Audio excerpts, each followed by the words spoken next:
বাকি যা clearance certificate কেনেকৈ বনাব, কি ডকুমেণ্ট লাগিব, ক'ৰ পৰা অনলাইন কৰিব, এই ভিডিঅ'ত আলোচনা কৰিম। ভিডিঅ'টো চাই থাকিব। আহক মোৰ কম্পিউটাৰ স্ক্ৰীনত। ফাৰ্ষ্ট এটা ফটো লাগিব। তাৰপিছত বাকি যাৰ কাৰণে এটা এফিডেভিট লাগিব। যিকোনো এডভকেটৰ লগত কথা পাতি এইটো উলিয়াব পাৰিব এফিডেভিটটো। তাৰপিছত এটা কোড ফি লাগিব আৰু আপ টু ডেট মাটিৰ খাজনা ৰচিদ লাগিব। আৰু এনি আদাৰ ডকুমেণ্টত আপোনাৰ ভোটাৰ লিষ্ট আৰু আধাৰ কাৰ্ড দুটা একেলগে PDF বনাই ইয়াতে আপলোড কৰি দিব।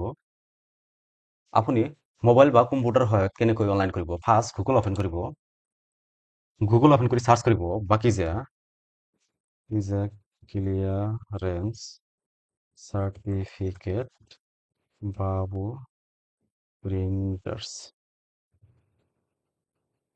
babu-printers.in Bakijai clearance certificate online apply in Assam ইয়াতে ক্লিক কৰিব। এনেকুৱা ইণ্টাৰফেচ অপেন হ'ব। ইয়াতে মই সম্পূৰ্ণ ডিটেইলছত লিখিছোঁ কেনেকৈ আপুনি বাকিজা সাৰ্টিফিকেট উলিয়াব পাৰিব। তলত আহিব, ইয়াতে ডকুমেণ্টছ লিখা আছে, ইয়াৰ পৰা ডকুমেণ্টছ চাব পাৰিব। আৰু তলত আহিলে ইয়াতে অনলাইন এপ্লিকেশ্যন লিংক দি আছে, ইয়াতে ক্লিক কৰিব। এনেকুৱা ইণ্টাৰফেচ আহিব। মোবাইলত অপেন কৰিলে এনেকুৱা ইণ্টাৰফেচ আহিব। ইয়াতে চিটিজেন সিলেক্ট কৰি লগইনত ক্লিক কৰিব। যদি কোনোবাই এই ৱেবছাইটত ফাৰ্ষ্ট টাইম ভিজিট কৰে তেনেহ'লে ফাৰ্ষ্ট নিউ ইউজাৰত ক্লিক কৰিব লাগিব। তলত নিউ ইউজাৰ ইয়াতে ক্লিক কৰি ইয়াতে মোবাইল নম্বৰ দি জেনাৰেট OTPত ক্লিক কৰিলে এটা OTP আহিব। তাৰপিছত ইয়াতে নেম দিব, ইয়াতে জেণ্ডাৰ, ডেট অফ বাৰ্থ, তাৰপিছত ইয়াতে আপোনাৰ নেমটো লিখি দিব, ইয়াতে আপোনাৰ ইমেইল আইডিটো লিখি দিব ইউজাৰ নেমৰ ঠাইত। আৰু আপোনাৰ ইয়াতে আপোনাৰ ইচ্ছা অনুযায়ী পাছৱৰ্ড দিব। পাছৱৰ্ডটো কেনেকুৱা দিব মই স্ক্ৰীনত এটা এক্সাম্পল দি আছোঁ। তাৰপিছত ইয়াতে কেপচা ফিল কৰিব। কেপচা ফিল কৰি ইয়াতে চেক বক্সত ক্লিক কৰি একচেপ্ট কৰি দিব। তাৰপিছত সাইন আপত ক্লিক কৰিলে আপোনাৰ একাউণ্টটো ক্ৰিয়েট হৈ যাব। তাৰপিছত আপুনি ইয়াতে আহি মোবাইল নম্বৰ সিলেক্ট কৰি ইয়াতে মোবাইল নম্বৰ আৰু ইয়াতে পাছৱৰ্ড দি চেক বক্সত ক্লিক কৰি সাইন ইনত ক্লিক কৰিলে আপোনাৰ পৰ্টেলটো লগ ইন হৈ যাব। লগ ইন হোৱাৰ পিছত এনেকুৱা ইণ্টাৰফেচ আহিব। ইয়াতে সাৰ্চ বক্সত বাকিজা লিখিব, বাকিজা।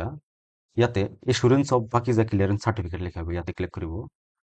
ইয়াতে সাৰ্চ মাৰিব। এনেকুৱা ইণ্টাৰফেচ আহিব।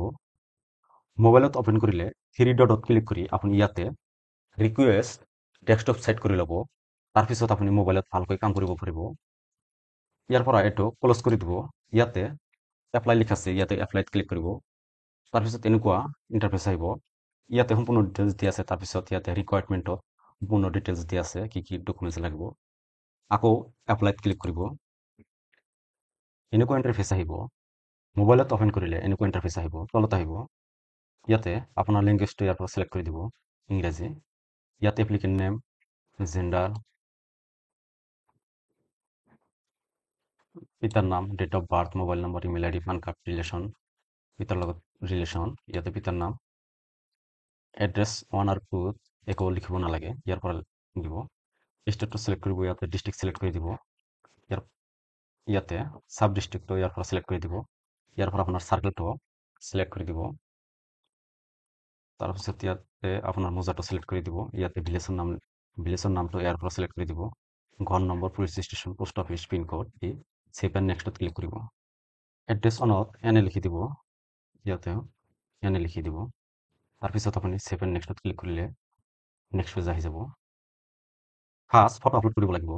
তাৰপিছত বাকিজাৰ কাৰণে এটা এফিডেভিট বনাই ইয়াতে আপলোড কৰিব লাগিব।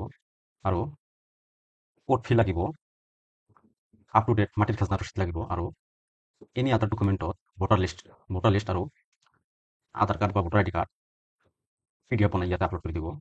তাৰপিছত ছেভ এণ্ড নেক্সটত ক্লিক কৰিলে এটা পে'মেণ্টৰ অপশ্যন আহি যাব। তাতে আপোনাৰ ফোনপে' বা গুগল পে' বা ATM-ৰ সহায়ত আপুনি পে'মেণ্ট কৰি দিব পাৰিব। তাৰপিছত আপোনাৰ এটা ৰেফাৰেঞ্চ নাম্বাৰ আহিব। সেই ৰেফাৰেঞ্চ নাম্বাৰ দি আপুনি নেক্সট টাইমত ষ্টেটাছ চেক কৰিব পাৰিব।